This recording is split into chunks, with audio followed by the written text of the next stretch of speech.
Have you ever stopped to ask yourself if you are truly in control of your own life? Not that momentary feeling of having everything under control because your day went well, but a deep mastery, as if you are the absolute leader of your inner world. The truth is that many people live as if they are adrift, reacting to what happens instead of guiding their own path with clarity. If your mind were a kingdom, would you be the king or just another subject? We live in times when external stimuli take over. Social media, other people's opinions, insecurities and fears disguised as prudence. And without realizing it, we give up our power of choice, the power to think with purpose. But there is a mental model that can transform this reality, the psychology of the king. More than a symbol of leadership, the king represents a centered mind with clear vision, capable of making firm decisions and protecting what is valuable. It is an archetype that carries a powerful code. Power with purpose. In this video, you'll discover the 4 pillars of the king mindset and how to apply them to think with authority, act with intention, and regain mastery over yourself. If you feel like you are living without direction, or if you want more inner strength to lead your life firmly, you are in the right place. Before we continue, make sure you're subscribed to the channel. This ensures you receive more content like this that strengthens your mind and awakens your potential. Now, take a deep breath.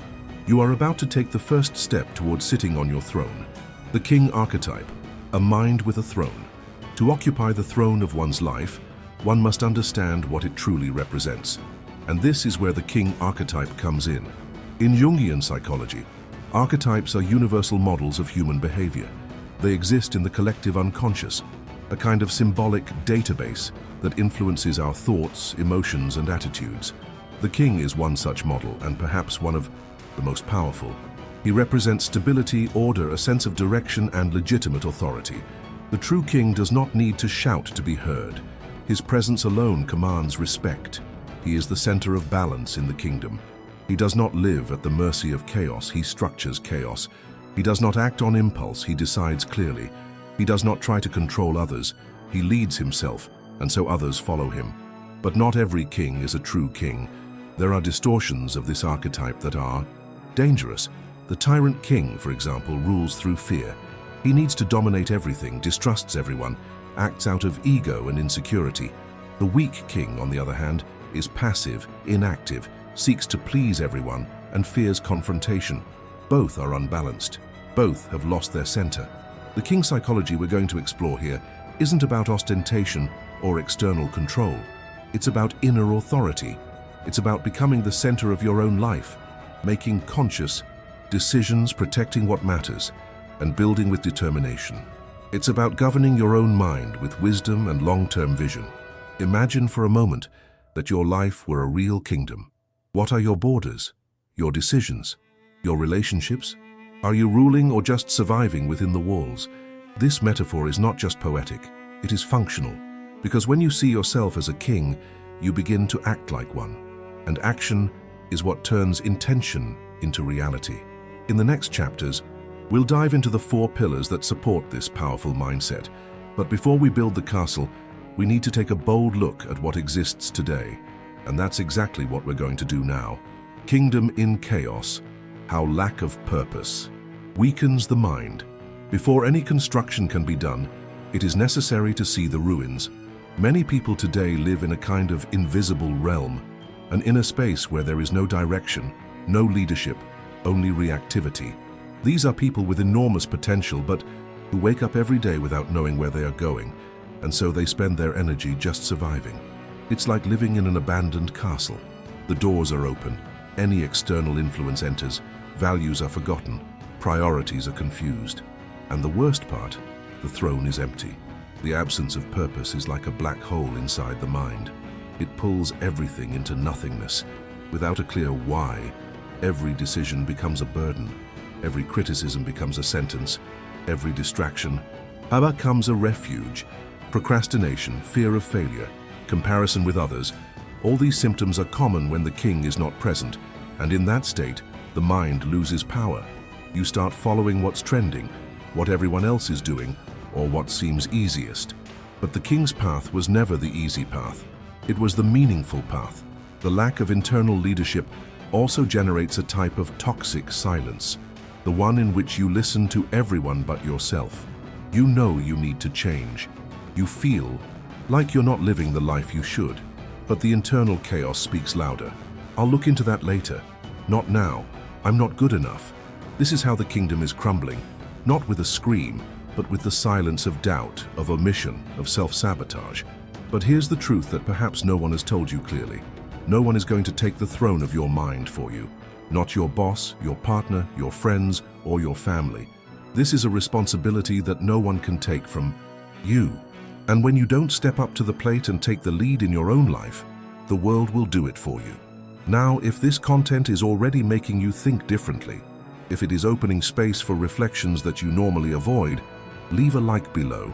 It is a way of supporting this project and also of showing that you value content that goes beyond the surface. Because from now on, we will begin the reconstruction. And every reconstruction begins with a firm foundation. Let us understand then the first pillar of the psychology of the king, clarity of purpose. Without a direction, even the most imposing castle collapses. Pillar 1. Clarity of purpose. The king's north. A strong kingdom is not built on impulses, but on direction. And that is why the first pillar of the king's mindset is clarity of purpose. Without it, every action becomes noise. Every decision seems weighty, and progress becomes just an illusion of movement. The true king knows exactly what he is protecting, what he is building and where he is taking his people. Translating this into real life, he knows what truly matters to him. And when you know what matters, distractions lose their power. Having a purpose doesn't necessarily mean having a grand mission or a perfect life plan. It means knowing honestly what your core values are. What do you want to leave as a legacy? What are you unwilling to compromise? What truly moves you, even on the tough days? Without these answers, you are vulnerable to external confusion. You are constantly trying out paths that are not yours, comparing yourself to lives you don't understand, seeking validation where there is only pressure. The result? Frustration, emptiness, and exhaustion. But when there is clarity, you begin to filter.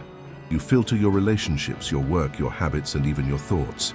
You begin to live with more intention and less inertia. And this doesn't happen overnight. It's a process of sharpening your focus. A simple but powerful exercise is to ask yourself, what is the kingdom I am trying to protect? It could be your family, your health, your freedom, your growth. What future do I want to build and why? What values do I need to keep intact to be who I want to be? These answers do not come from outside. They require silence, internal listening, and the courage to face what you may have been avoiding for a long time. The king does not chase after everything.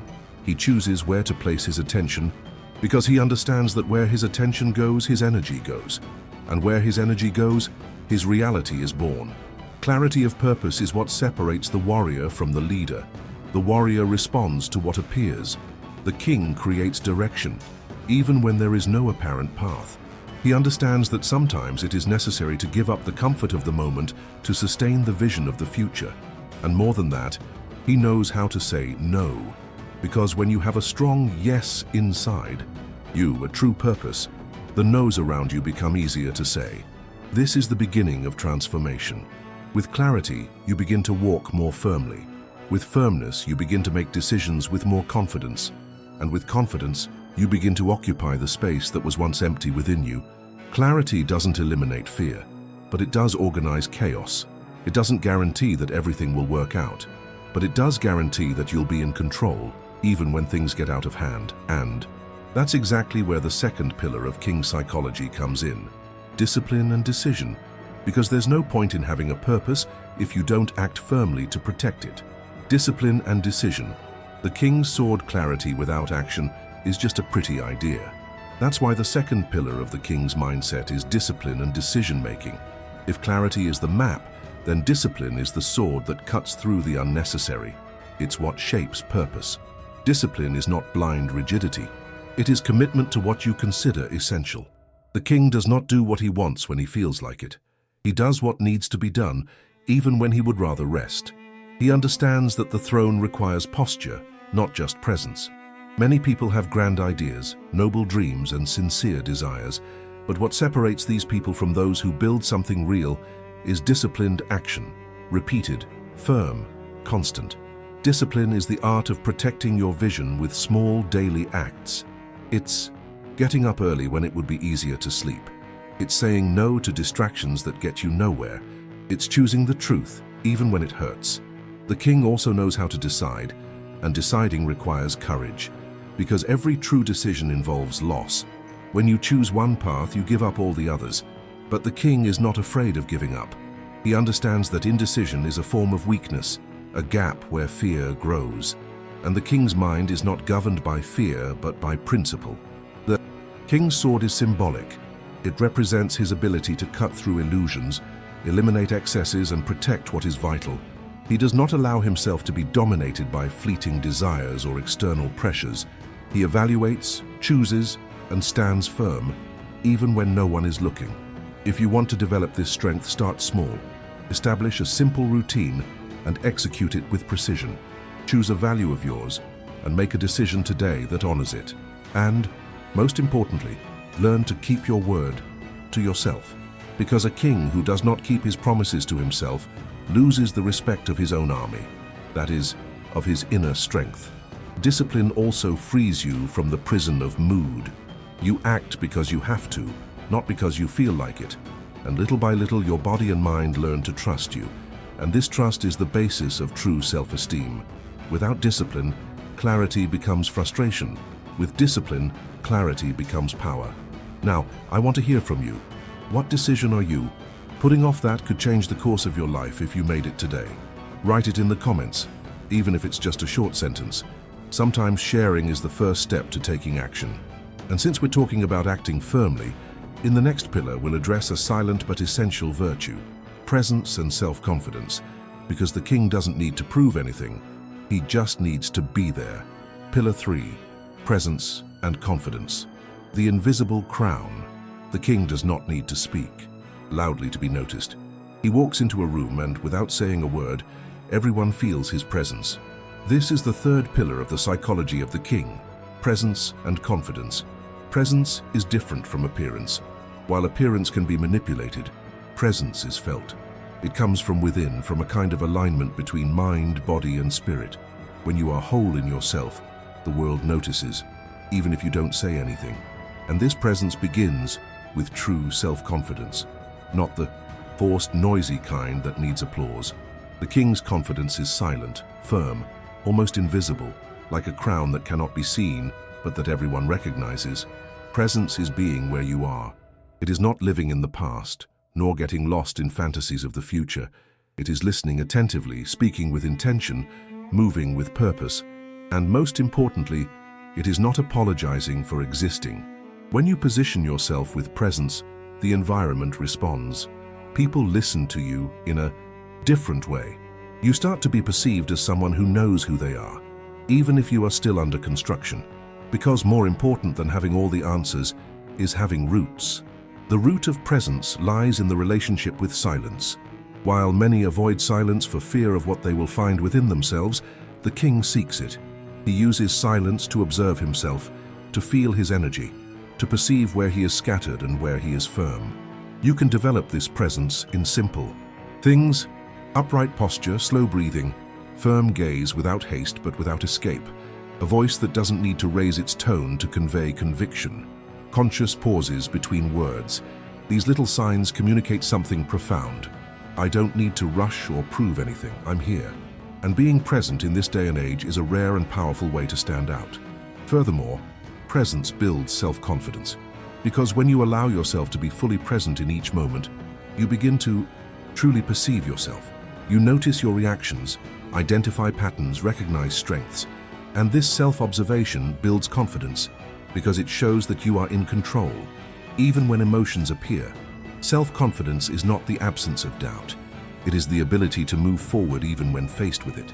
It is acting even when you are afraid, because your values are stronger than your fears.